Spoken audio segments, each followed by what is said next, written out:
All right, it's 10 a.m. Once again, this is Leah Brown with the Greater Des Moines Partnership. Thank you so much for joining us today for an engaging web session. We've got Joseph Benesh with the Ingenuity Company. He'll be presenting today on strategic planning and best practices. We've got Joseph on the line here this morning. Joseph? Well, I just want to welcome everybody to the video conference, I guess, this morning.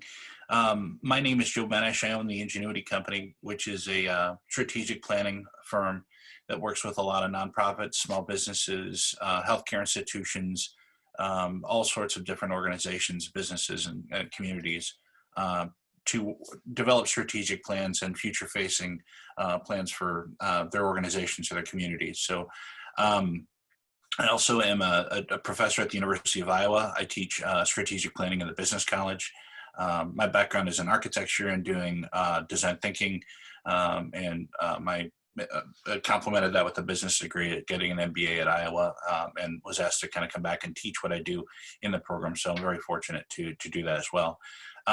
As Leah said during the presentation this morning, do ask me as many questions as you'd like. I'm happy to answer those as well. I've got my contact information on the last slide of the presentation this morning. So I'm always happy to, now do virtual coffees, I guess, right? Virtual coffees, phone calls, text message, emails. I'm just really passionate about helping different types of organizations grow and expand, especially in times of need like exist right now. So with that, I have some slides I want to go through, some examples, some case work that I've done in the past, just to kind of help people with sort of understand how to navigate some of the things that organizations have gone through. So with that, I will share my screen and we can go from there.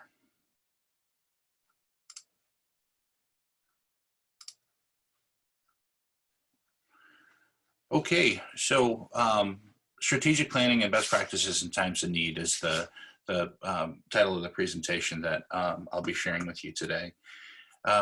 The sort of overarching topic or the agenda for today's presentation consists of this stuff right here that's on the screen. So planning in turbulent times, addressing issues proactively and sustainably, strategy development, maintaining focus on objectives within organizations, and implementation. I'm going to count on Leah to, since my screen is kind of absorbed with the presentation, I'm going to count on Leah to kind of interrupt with questions and things like that. So as you type them into the chat, she's going to help me make this a little bit more interactive. Okay, so first thing, trust and compassion. So this has become a paramount thing for organizations as they're sort of navigating through this stuff. Being present, even when you can't be there in person, is kind of the overriding theme here. To use an example, the University of Iowa has gone to using things like office hours. They have direct emails from leadership before classes to their professors. They have training on how to use the tools. They do check-ins with people to make sure that they're okay, that folks are realigning expectations regarding their work, their classwork, what students do. But this really goes more broadly to all different types of organizations in terms of what people can and should be doing in terms of their role within organizations to make sure that not only are they showing a high degree of empathy when they're working with different types of organizations and people within their teams, but they're also making sure that they're taking care of level setting expectations in a way that's meaningful and is adjusted to what this new normal looks like in a lot of different ways. So another thing to consider is organizational stability. So prioritizing mental health and well-being during turbulence is critical. Stability has really started to take on a lot of meanings around resilience. So being flexible in the ways that people are productive, communication about job roles and expectations. What are people supposed to be doing when they're at home? Do they have enough to do? Are they doing, things that are helpful for the organization? But then also being empathetic around the fact that people can't be as productive as at home sometimes. There's a a mental health component to that as well. You know, students are out of school. What's happening at home is not the typical norm. A lot of people are officing out of that, or officing with their spouse, or having their kids around. So making sure that people are prioritizing mental health is critical. Some examples of this that I've run into just in the healthcare systems are making sure that staff members are heard. You know, in the healthcare field, it's a little bit different because right now they're still one of the ones who are working out of different facilities and things like that. But a lot of their administration team may not be. They may be working more from home, or working remotely, or in a distributed office situation. So the expectations and the way that they're connecting between administrative points and the people who are actually facilitating and administrating services is a little bit different. So making sure that people are voicing their concerns, that concerns are being addressed, that there's a high amount of communication, that's led to some more sustainability and resilience within the organization. As it relates to small businesses and nonprofits, communicating about jobs security, you know, the PPP, the EIDL, all the programs that are out that are in support of sort of the CARES Act and the things that are out there, being sure that people are being vocal about how they're addressing specific concerns. So, you know, the PPP is a perfect example of this. I work with several organizations that have a large amount of FTEs. So some of the questioning, the strategies become, are we able to maintain our FTEs given the support that's available? And if so, are we communicating with those people in a way that's effectively so that they understand that everyone's job security is being addressed in one way or the other, in terms of being able to know what's happening next week as much as you can, or what's happening next month, so that people feel taken care of. I think it's also critical to mention here, as part of a strategy, to be as honest and transparent as possible. There's a lot of misinformation, there's a lot of disinformation and misunderstandings, just because of the results of the pace that we're working at right now. So taking those things into account is a critical step. The third component of this really is hope. So anchoring yourself to your purpose and your values as an organization, those are critical things as well. So all good strategic plans have values. This is an opportunity to reinforce those as much as possible. People say that they want to live their values. Organizations say that they want to live their values. So the more that you can do that now, and the more that you can illustrate that, you know, if communication and transparency is a value, what better time than now to kind of think through that a little bit in terms of, what does this mean? How does this impact what we're doing? How do we confer this upon the people who work with us, and all that sort of good stuff. So hope is a key component of any good strategic plan, and now is a perfect opportunity that I've seen with a lot of clients to make sure that those things are embodied. I want to stop for a second. Does anyone have any questions so far in terms of what we've touched on? All right, we'll keep plugging away.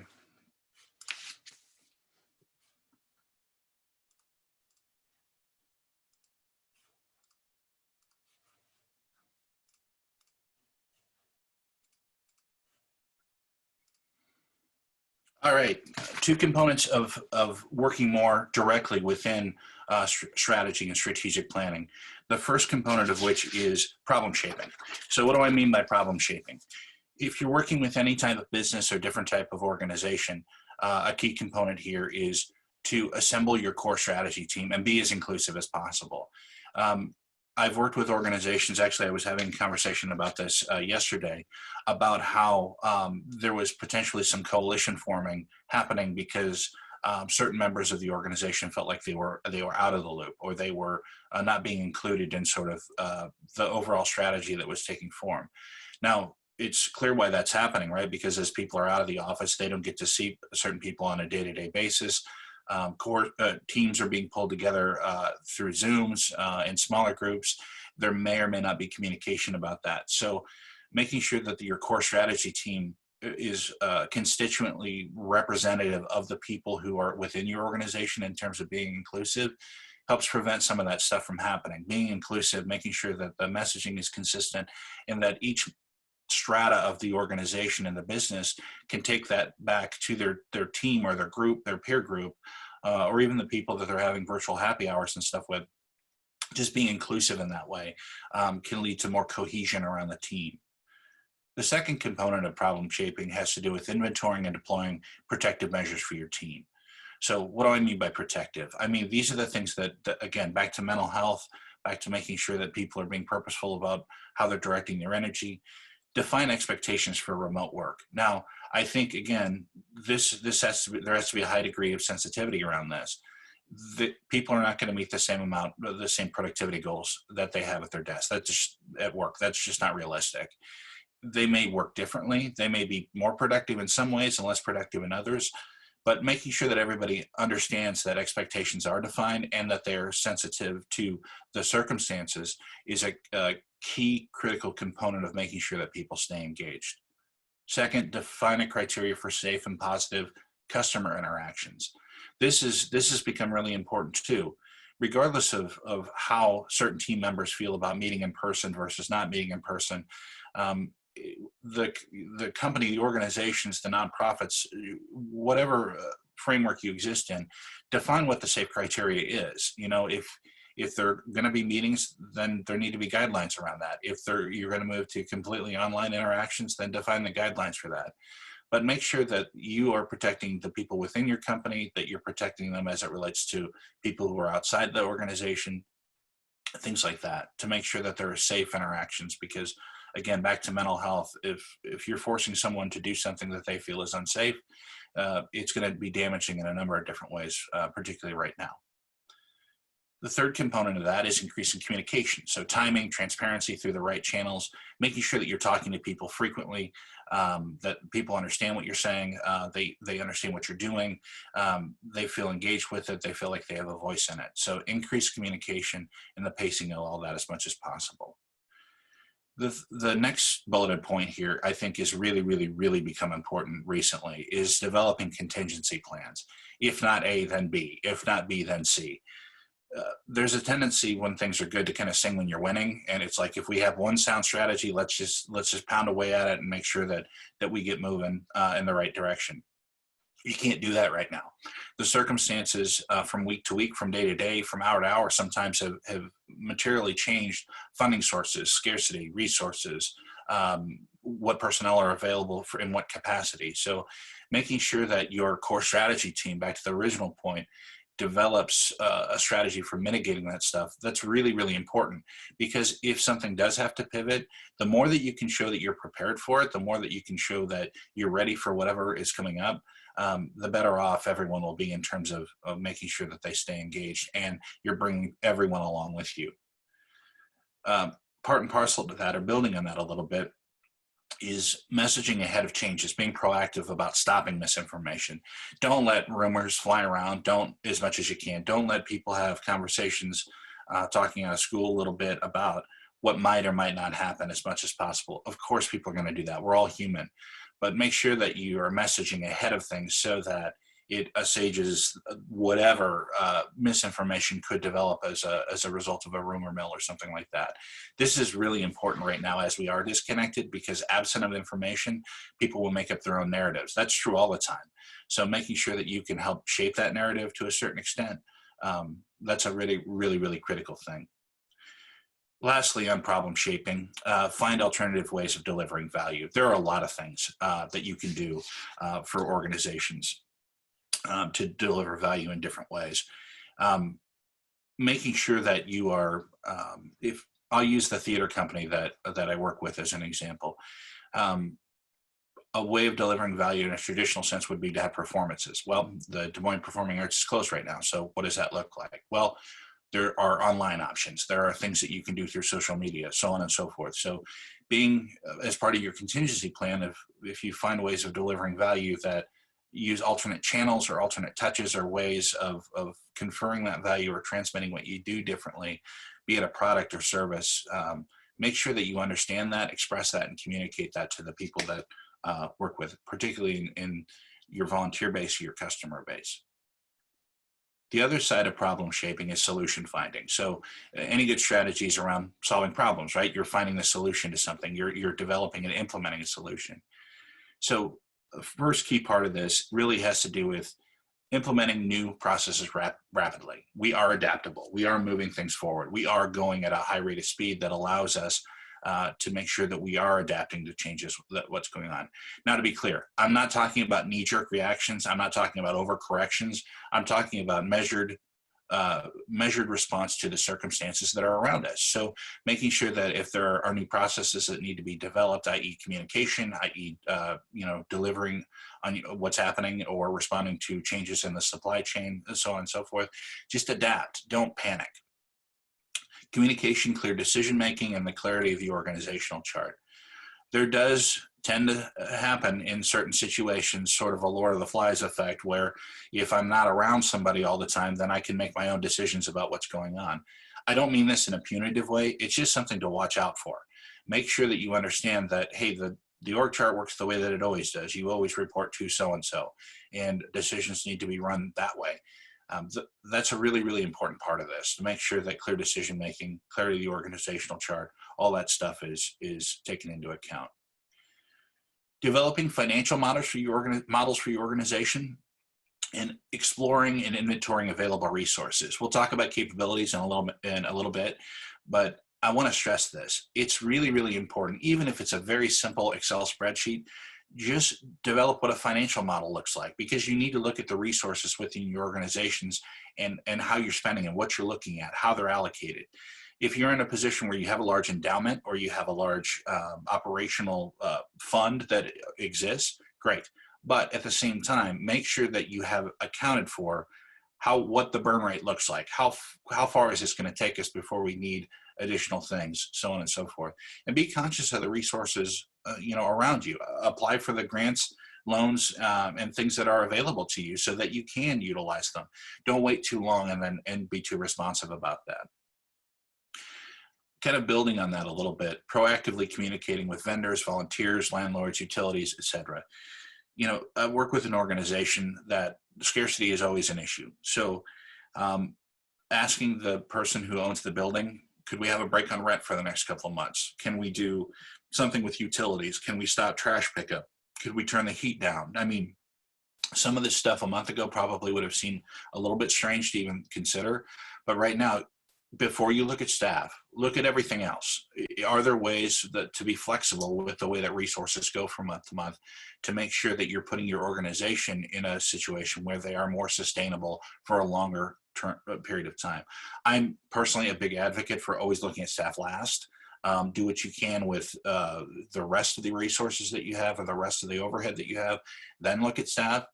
Because the organizations have a tendency to focus in on these are our single biggest expenses as personnel. That's absolutely true. However, it sends a very strong message to the people within your organization if you are actively communicating with vendors, volunteers, all those people before you're looking at some of the other stuff, because it not only softens the blow, it shows a more holistic approach to addressing some of those issues.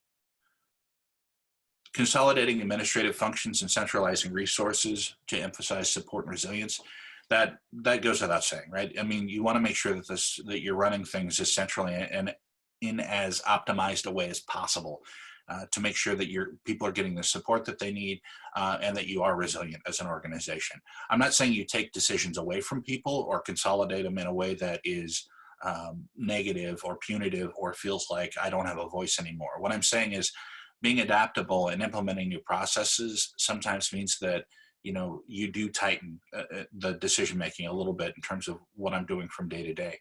And to be honest with you, in this situation, the psychology of that is very positive, because if it's one less thing I have to worry about because I have all these other things, and that I can show that I can understand and trust that somebody is looking at utilities and rent before they're looking at my job, and they're developing a consistent financial model as a strategy overall, the organization's values are going to be much more highly perceived and engaged with, and the loyalty of the people who are working for you and the engagement of the people who are working for you, be it in a volunteer or a for-profit business, is much, much different.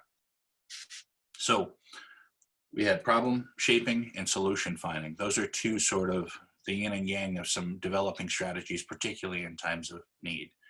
I want to pause there for a second, and I just want to put this up here because I think this is, I know this has been done and overdone, this keep calm and carry on, but it really, really does make a big difference with organizations to make sure that they don't panic or have knee jerks. So I'm going to hop out of here for just a second and see if there are any questions or anything.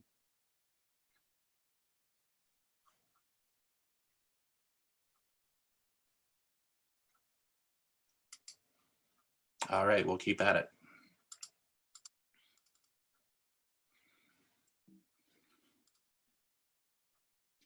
So in terms of strategy development, determining what you're capable of. So internal messaging and collaboration, communicating the strengths of the new operating arrangement or distributed office. All right, everyone understands distributed office.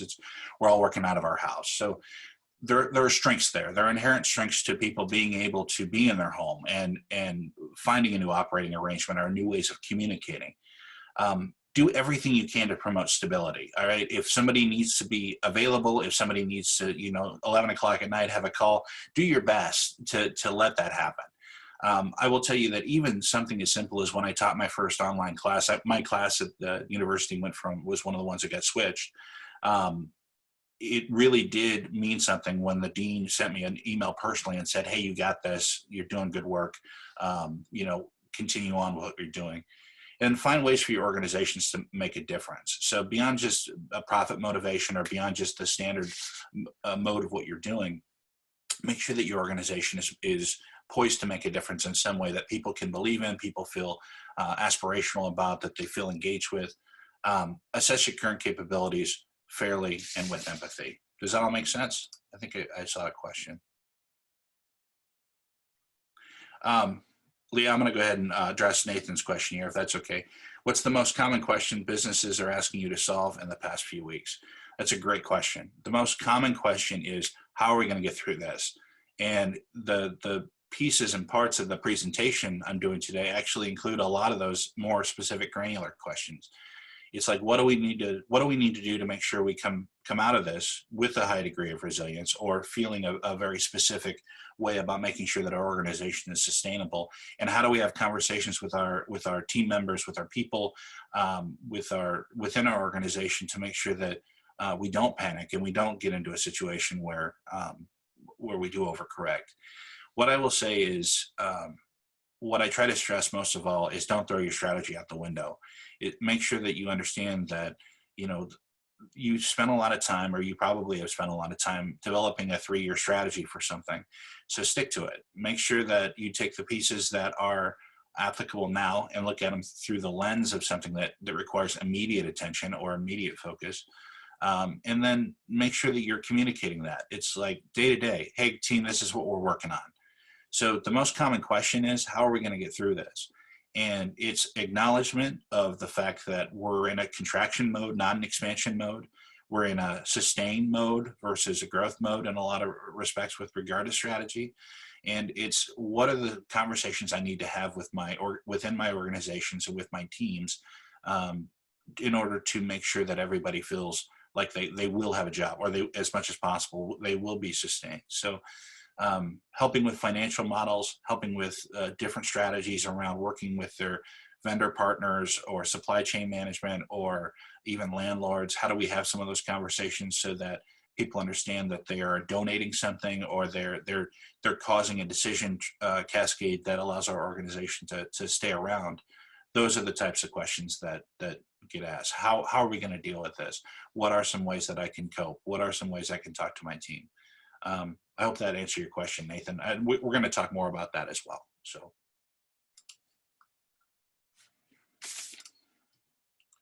all right, let me share my screen again.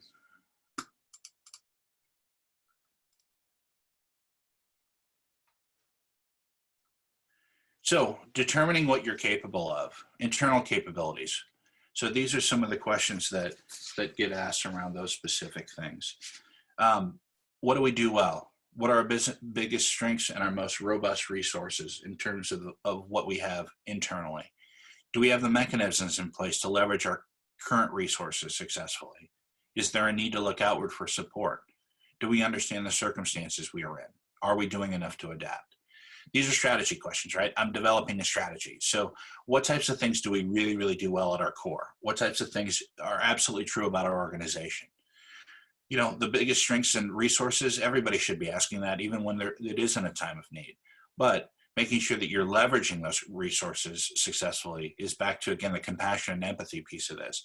Do we understand what our people are capable of right now? Do we understand what resources we have access to right now? And how do we go about making sure that we're using those in the right way? The fourth question here is something that I've gotten a lot of questions about recently, and that is, how do we partner with different organizations? And I will tell you that when I work with nonprofits, one of the core tenets, more often than not, is how do you build a strategic partnership with somebody? How do you inventory people who are going to help us do what we do better? Where are the synergies? Where can we share resources? What are some things we can work on together? What I will tell you is that another conversation that's emerged recently is businesses, for-profit businesses that I would have never thought would partner up on things have now said, well, can we work with them on this? Or does someone else within this organization or a bank or somebody, is this something we could team up on and find some kind of memorandum of understanding or find some way to collaborate together? Those innovative ways of looking at different types of collaboration, those are huge, because right now everybody is scrambling. Everybody feels like what's going to happen. So, and I will tell you, in our community, more than many communities I've worked in, we do a really good job of this, but it's almost accelerated now because people do want support. They do want to, well, help me with my PPP application. What does that look like? Or is IDLE right for me? You know, there are a lot of questions that people are banding together to make sure that we do pull through this okay, and we are feeling supported. So again, that goes to the next question about understanding the circumstances. I think we do. I think it's just a matter of making sure that we adapt to it, we continue to adapt to it, and we're realistic about how we're adapting. Building on that, understanding your asset base. What does that mean without all the business jargon? Just what are you capable of right now? Do we have the ability to innovate, and what does that look like? What does our core team feel like the major components of that are, so that we make sure that we're doing that well? Having a clearly defined mission, vision, objectives. If you've gone through a strategic plan, hopefully you have this stuff in place, but making sure that people understand what's our true north within an organization. What does our mission and vision look like? Do we have clearly defined objectives for what our organization is trying to accomplish? The folks that are struggling right now, the businesses that are struggling, they're the ones that didn't have a clear mission, vision, and objectives. In a strong economy, sometimes businesses can be successful for all sorts of different reasons because there are a lot of resources around. I'm not advocating for, you know, natural selection of businesses. What I'm saying is that making sure that a business is healthy oftentimes does mean that you have a clear mission, you have a clear vision, there are clear objectives to find, and it does create this cohesion around a holistic approach to what you do within your organization. Understanding the different circumstances around deployment of human resources, we've talked a lot about that. Being adaptive with your services. How is what we are providing different? This goes back to the collaboration things that we were talking about, businesses working together. I think people do recognize now more than they have before, what we are doing is the same, or what we are doing is different. And if it's different enough, how do we make sure that people understand that it's different? How do we get into a situation where we can pivot, or we can focus on one aspect of what we do really, really well to make sure that we do survive and we are resilient and we're using our human resources and financial capacity in the right way? Looking at any historical information that could help. You know, this is unprecedented what we're going through. I absolutely acknowledge that. But every organization goes through crisis. Every organization goes through contraction. So don't be afraid to go back and say, well, what did we do in 2008? What did we do in 2001? What did the recession look like when we were going through this? Did you do things before that you learned from and said, you know what, we've future-proofed this, or we've looked at this a different way and we have a solution to this now? So developing a strategy based on historical information is really, really sound strategy. I mean, the saying that those who forget history are doomed to repeat it is absolutely 100% true. And I know everybody on this call knows that. And then the defined ability to adapt to changing marketplace. So have you defined your ability to do this stuff that exists in the 5 points that are above it? So understanding your asset base. Find your true north and align your actions accordingly. So determine how you're going to meet your customers' needs. How are we going to meet what our customers need? Our customers might have less money. Our volunteers might have less time or less availability. How are you going to meet that stuff? Again, developing those contingency plans. If somebody calls you and says, we're not going to move forward with your contract, do you have a contingency? Could you say to them, well, instead of, we feel like you need this service, but can we find a different way of working together so that it doesn't end the way that, as abruptly as it maybe it is. Making sure that you're being adaptable, that you're able to respond to what's going on with your customers, and then being proactive about it. Hey, what do you need? What do you need from me right now in order to get through this? What kind of messaging? What kind of support? What kind of products do you need from me? What kind of time do you need from me to make sure that the organization is proceeding fairly? So just offering advice, offering consistent support for your customers and the people you work with, the volunteers, all that stuff is really, really critical right now. Acknowledge that your strategy may need to focus on short-term adaptations, but don't lose sight of your long-term goals. This is back to the next point. Don't slip into triage mode.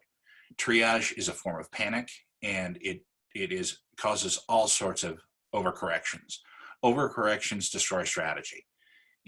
I know it's hard right now to keep perspective on this. However, again, back to the idea that you spent a lot of time developing what your strategic plans look like, what your plans look like for how to move forward.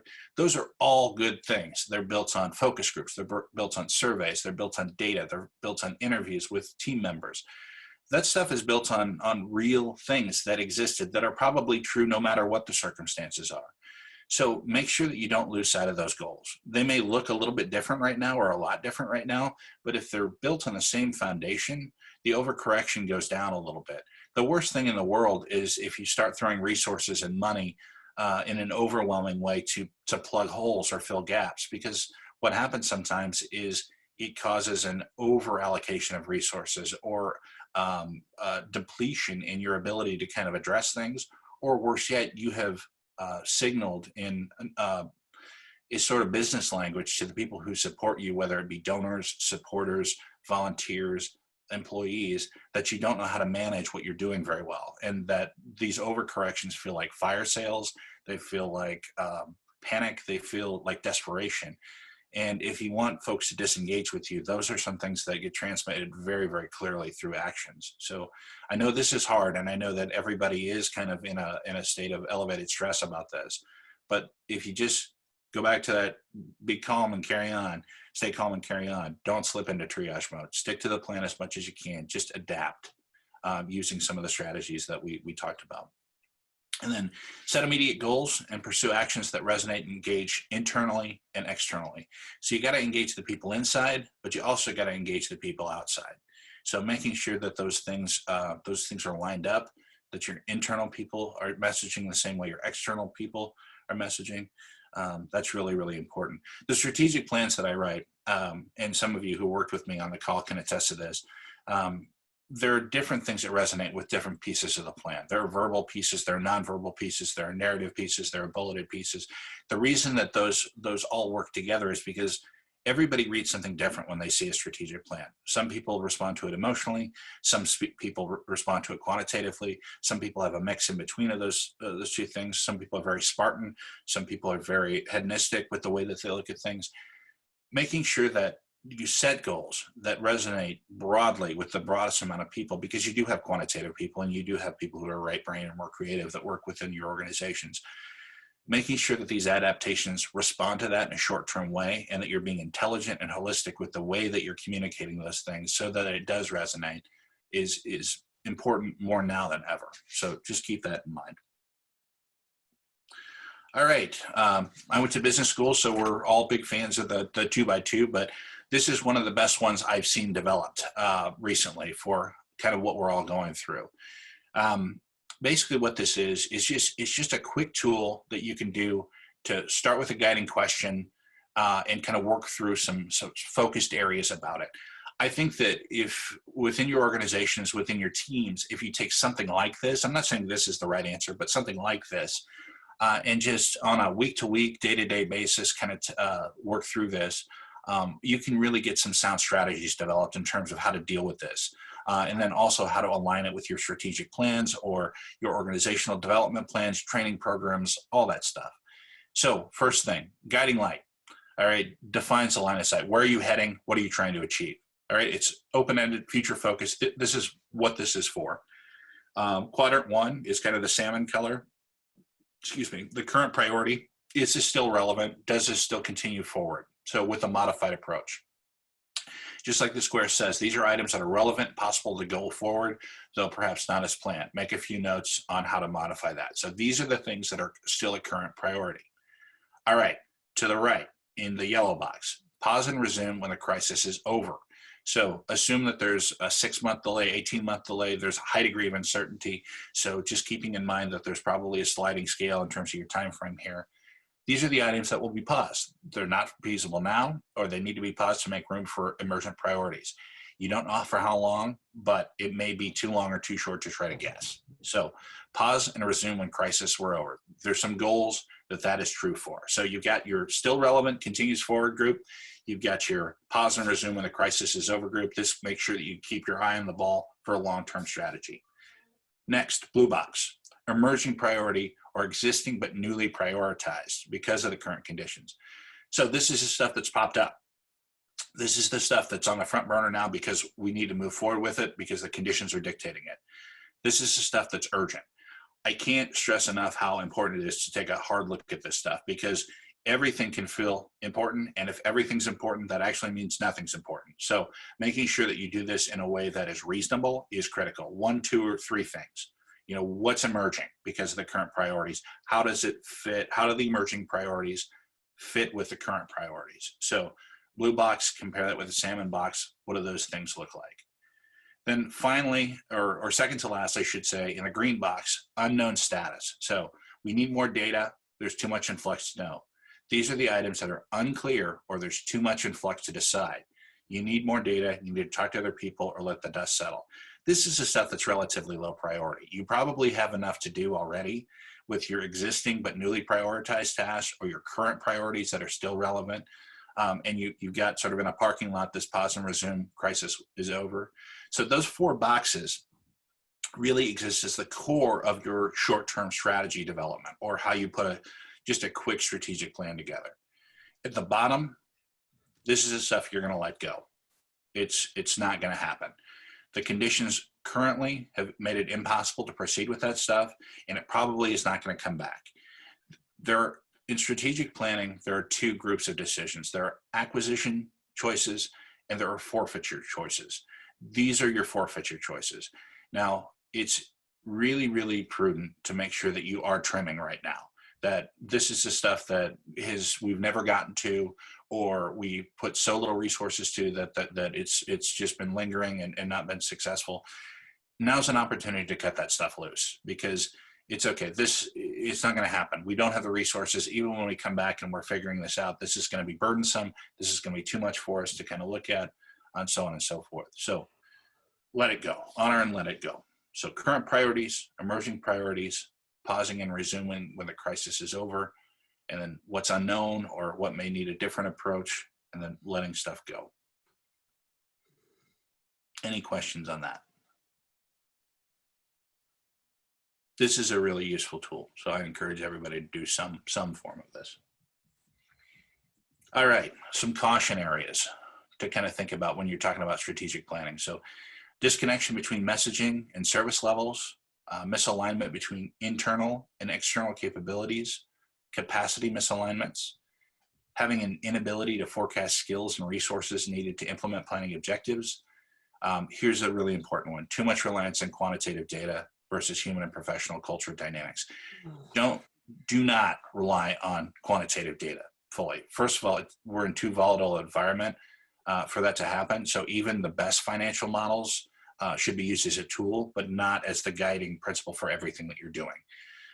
Making sure that you understand that the culture dynamics and how it impacts people's ability to be productive or people's ability to produce things or services is going to cause the quantitative data to be faulty.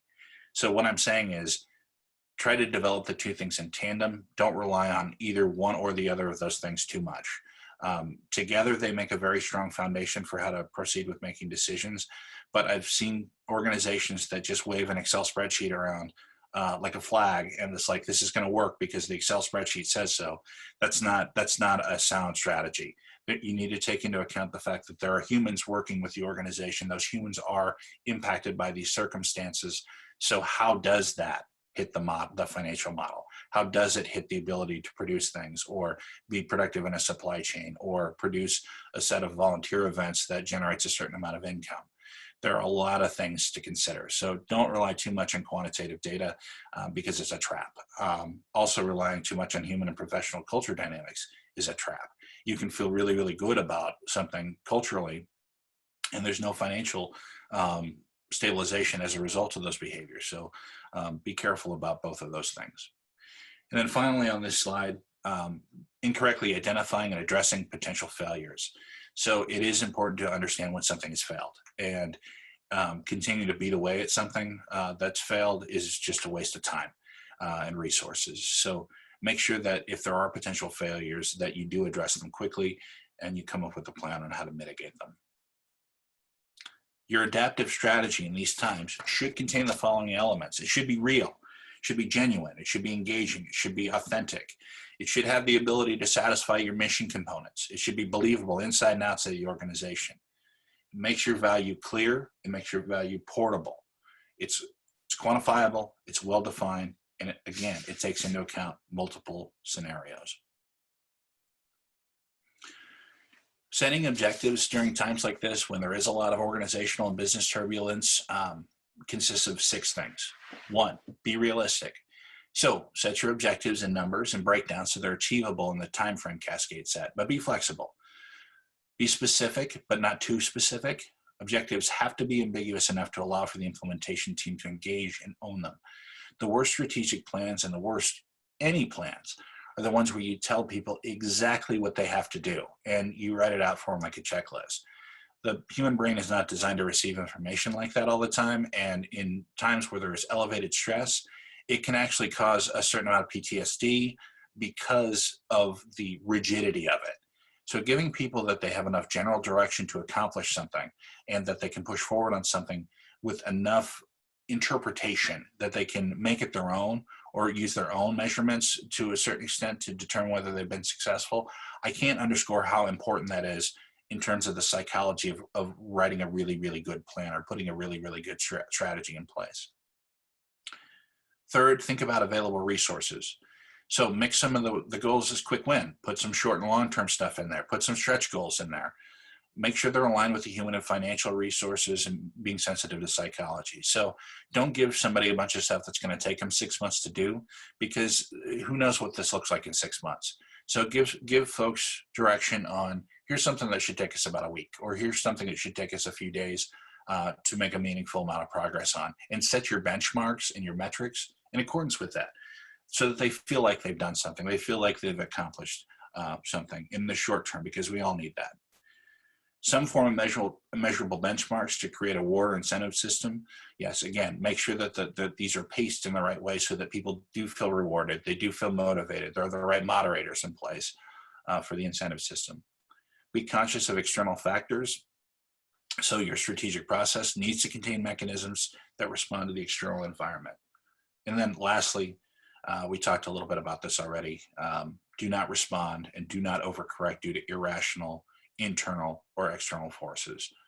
That's a death knell for an organization if you're overcorrecting. When you're implementing, these are some things that should be explored, things that should be defined. So what's the expected outcome or the end state vision of what you're trying to accomplish? Who is responsible for the success? These are questions you can ask your team when you're having your huddles or your stand-up, virtual stand-ups, team meetings. Who's responsible for the success? Let them talk about it a little bit. Who does want to be responsible? Asking a question like that forces collaboration and thoughtfulness about, hey, who do I want to work with right now, or who could I work with right now who's got the right skills to share this with me? Is it aligned with the mission and vision? Does it reinforce our value proposition? I have to tell you, there's one organization I work with that works with kids, and the executive director is famous for just basically walking around going, is it good for the kids? Is it mission driven? Those are the two questions that she asks again and again whenever we think about taking on a new initiative. I think that that's true of any organization. Is it mission driven? Is it good for our organization? What are our barriers to success? What are the things right now that are going to get in the way? What resources are needed? Human, financial, other things. Are those resources available right now, or do we need to wait? Going back to the 2x2, is this something that we need to postpone in the short term and kind of look at differently in the long term? Is this of the appropriate timing for this? Don't do things that are atonal or seem insensitive or basically don't work. If it's not the appropriate time, don't force it through just because it happens to be in your work plan. Make sure that you're being adaptive and responsible to developing a strategy to focus on the things that matter most right now. And then does it benefit the greatest amount of the target audience? So don't allow yourself or your organization to pursue things that only benefit 2 or 3 right now. Organizations need to do a good job of broadening their frames in terms of what success looks like for individuals, for organizations, and otherwise. Things to watch for. And then I'll leave a few minutes for questions at the end. So there's malignant and benign problem areas to kind of watch for, particularly when there's a lot of stress within organizations. So the things that are more benign are a fear of change, right? Everybody, to a certain extent, may not embrace change. They may say, I'm really concerned about all the other things that are happening right now, so why are we changing what we're doing right now? Just explain it. Explain why we're changing. And maybe it isn't really a change as much as it is just a modification. Backsliding is another thing. People will backslide into bad habits, bad tendencies, either through not being being in person with other people, or just because this is a stressful time. So if you do feel like your team or someone in the organization is backsliding, those words of encouragement, again, just a quick email. Hey, you're doing a great job. Hey, this looks really good. I really like where your head is on this. Let's continue to kind of talk about this. Oversimplification. When people get stressed out, they oversimplify things. It's just the way that things work. We want to be able to process things, our heuristics in our brain, the way that our synapses fire. We want to make sure that there's a path of least resistance to understanding something. When we are stressed out, that gets shortened dramatically because our processor, our brain is a computer, and we want to make sure we're getting to the answer as quickly as possible. So being diligent about making sure your team are not missing details or are not overlooking certain things or taking the necessary step to have those conversations, all that is really, really important. Mission creep, making sure that you're staying on mission, that it isn't creeping into different areas that may be beyond the scope or unfairly reallocate resources due to over-empathizing something or worse yet, hopping the fence into sympathy, which is a loss of being objective with some of those things. Unicorn thinking, right? People thinking that there's going to be a silver bullet to solve all the solutions, or worse yet, if that gets concentrated in a single person, the white knight mentality. The white knight is someone who shows up, offers a solution, says he or she will take care of everything, and then disappears and you never see that person again. That's the white knight in a benign situation. More malignant things to worry about with regard to strategy right now. Backroom discussions, having a lack of transparency, or feeling like there's an ivory tower making all the decisions and I don't get a say. That's a really quick way to get people to disengage. Having someone on your team who's an arsonist, I'm sure a lot of you have experienced this, that there's one person that disagrees with everything no matter what. You need to shut that down now, because it's okay to have a little bit of critical feedback in terms of what's going on, but not to the point where it gets to, we're going to disagree with everything just to disagree with it. So give that person a project, give that person something to focus on, offer to work and collaborate with that person so that the arsonism doesn't turn into burning the building down. Dishonesty, I don't think I need to explain that one. Coalition building, making sure that there is an uprising of sorts or people who are banding together to take on the administration or take on management, or if management, that goes the other way too, if management is banding together to kind of quash any sort of critical feedback that they're getting right now. Just be careful. We're all in this together. So making sure that people in your organization understand that red team, blue team stuff is needless waste of energy at this point is important. And then of course, disengagement. the quit and stay sort of mentality or some of the disengagement from reality that happens as a result of some of the stress. Important considerations. So every business, nonprofit, and community may react to this differently. They are reacting to this differently. There are different guidelines, there are different social structures, there are different norms. I work in different communities all over Iowa, and I will tell you what is true in Des Moines is not true in every community that I work in, good or bad. That's just the way it is. You need to make sure that you're adapting to that there are different cultures, there are different norms, there are different ways of communicating and conferring value within those different ecosystems. And doing an environmental scan in an informal way to determine what those are is a critical part of this. Emphasize resilience and reinforce your networks of support.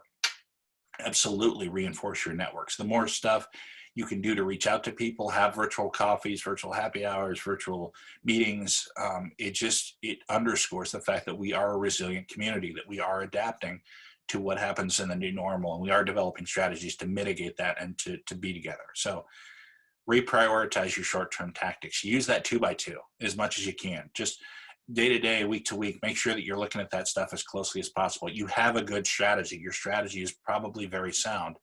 Don't throw it out the window. Just trim it a little bit, take parts of it that are applicable, reprioritize it, and just stay the course. Make sure that you're focused on resiliency.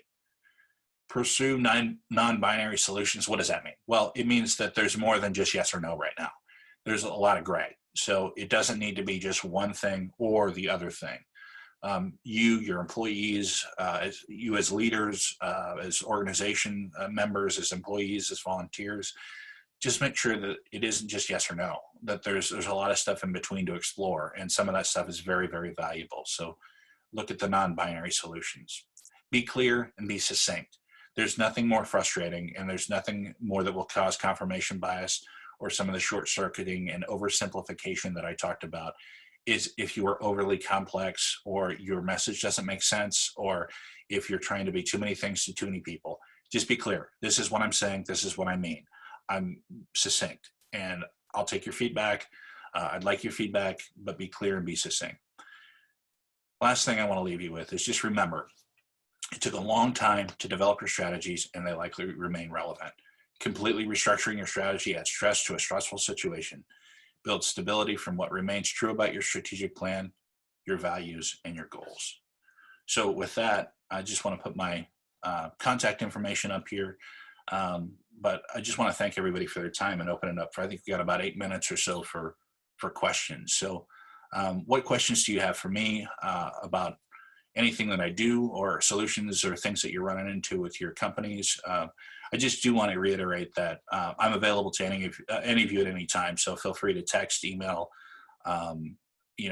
whatever phone calls, whatever works best. I'm happy to help all different types of organizations in any way I can. So.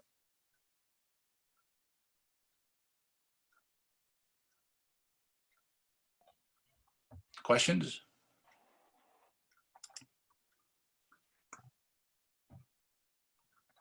I just have one question from Tyler about sharing the PowerPoint. I absolutely will share the PowerPoint. So I think maybe I'll just, Leah, should I send that to you and have you share that, or what's the most effective way to do that?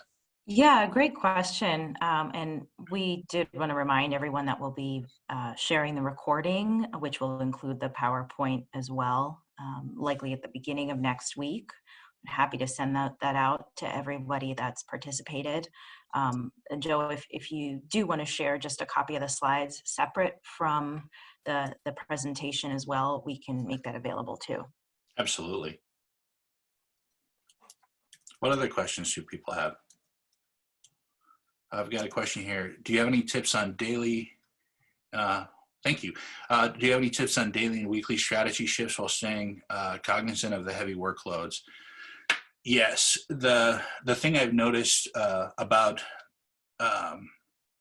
strategy shifts with heavy workloads right now is flexibility is paramount. The idea that we're all going to be at our desk at the exact same moment every morning, and that we're going to leave our desk every day at exactly the same time.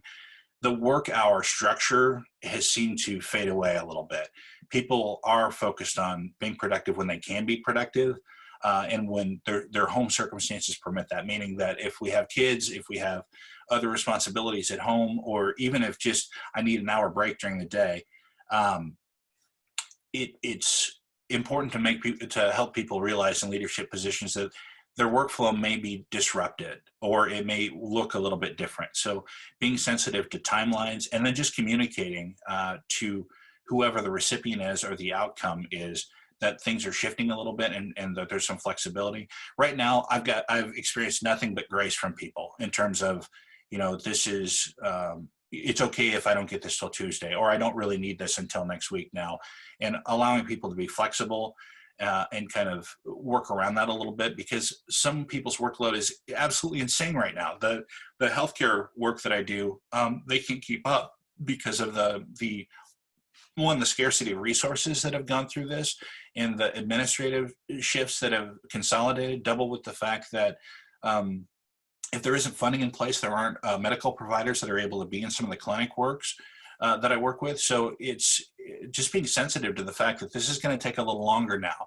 or we were on this timeline, but we're not anymore. And the workload looks like X. This all goes back to the same thing: communication, being transparent. This is what's happening right now. So let's develop a solution together that works, or let's pull in another partner to help us get this done in a way that's productive. So taking some of the barriers down and the borders and parameters that we usually work with, and just understanding that we're all going to do great work. This is all going to turn out okay. But the way that it happens may look a little bit different. I think that's a really, really important thing to consider when you're talking about strategies and workload. Develop a strategy, communicate that strategy, get buy-in on that strategy, and then understand that there's flexibility in what's going on right now due to the changing circumstances. That was a question from Amy. Question from Julie. Is now a good time to develop a strategic plan if you've never developed one, or should you wait until things get a bit normal? Well, I don't think things are ever normal, to be honest with you. So I honestly think that if you're going to do a strategic plan, now is as good a time as any, because people are really, really looking at what they're doing. They're really, really looking at the purpose of their organization, what our core values are, how we confer value, how we transmit our value, how we engage people differently, because there's a clarity right now in terms of resources being constrained and resources being directed very specifically. And people are forced to really have clarity on this is what at a core, this is what we're trying to do. This is what we're trying to accomplish. Now, the circumstances will change, obviously, as things start to shift around and we start to go back to normal at some point, or whatever the normal looks like in the future. But having a strategy in place for how to navigate right now is really, really smart. And it's also, it causes there to be confidence in the organization internally and externally, because it signals in business language and nonverbals that, we're going to take a minute here and we're going to think about what's really going on, what's happening. Now, the strategic plan may look different than a strategic plan that's developed in a more standard time. But by the same token, if you use a process that's holistic and takes into account stakeholders and really have a directed conversation about what some of this looks like, now is a really, really good time to have a strategy. Absent of a strategy right now, I think that a lot of people would be struggling because they don't have a core foundation. They don't have a core bedrock in terms of, what they've established is this is what makes the engine go. So I think there's never a bad time to do a strategic plan. And I think that right now, there are circumstances that even cause that to be more true. The question from Nathan: what's some of the biggest pushbacks you get when you try and solve problems for organizations? I think the fear of change is the biggest pushback. There's people who have sort of calcified around a standard way to do something, or they feel like, I don't want to change, we've always done it this way. I think there's a tendency for people to resist change in those situations because they are used to doing things a certain way, and they are used to doing things the way that they want or feel comfortable with. So getting people to push out of those frameworks a little bit and think about things differently, and examine what they do and what others do within their organizations a little bit more purposefully. Overcoming those pushbacks really leads to big breakthroughs. Also, just changing the toxic variables that are within organizations sometimes.